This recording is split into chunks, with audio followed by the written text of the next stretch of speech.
अब हम देखेंगे ऑपरेशनल एम्पलीफायर की ideal characteristics. Open loop gain. Open loop voltage gain जो है वो ऑफ द ऑपरेशनल एम्पलीफायर एक ही डिफरेंशियल गेन रहता है विदाउट एनी फीडबैक पाथ। जो ओपन लूप वोल्टेज गेन है ऑपरेशनल एम्पलीफायर का एक डिफरेंशियल गेन है और उसमें कोई भी फीडबैक पाथ नहीं रहता है। तो मैथमेटिकली हम उसको देखेंगे कि ऑपरेशनल एम्पलीफायर का जो गेन है उसको हम रिप्रेजेंट कर सकते हैं। Gain is equal to output voltage divide by the difference between the input voltages. Gain जो है उसको हम डिफाइन कर सकते हैं मैथमेटिकली कि output voltage to the difference between the input voltage. तो ओपन लूप गेन जो रहता है the differential signal at the input has an infinite voltage gain. जो भी ओपन लूप गेन रहता है ऑपरेशनल एम्पलीफायर के लिए for the ideal operational amplifier के लिए तो वो इनफाइनाइट रहता है। और ये फीचर जो है वो ऑपरेशनल एम्पलीफायर को बहुत सुटेबल देता है फॉर द प्रैक्टिकल एप्लीकेशंस के लिए भी हम यूज कर सकते हैं उसको with the upper negative feedback configuration. वहां पे अपर नेगेटिव फीडबैक कॉन्फ़िगरेशन में जहां पे भी एप्लीकेशंस में हम यूज कर रहे हैं वहां पे ओपन लूप गेन जो है वो हमें इनफाइनाइट नेसेसिटी रहती है।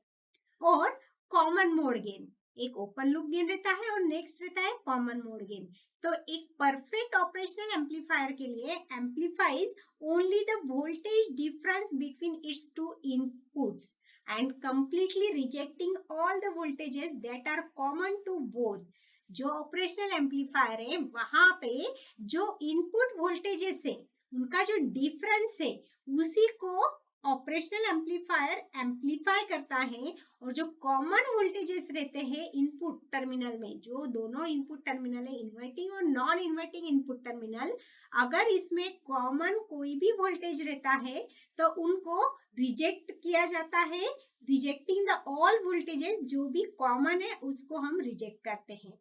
और जो differential input stage of the operational amplifier रहती है ये कभी भी परफेक्ट नहीं रहती है leading to the amplification of this common voltages to the same degree. अगर कॉमन वोल्टेजेस रहेंगे तो जो डिफरेंशियल इनपुट स्टेज है ऑपरेशनल एम्पलीफायर की ये कभी भी परफेक्ट नहीं रहेगी और हमें परफेक्ट उसका आउटपुट चाहिए होता है।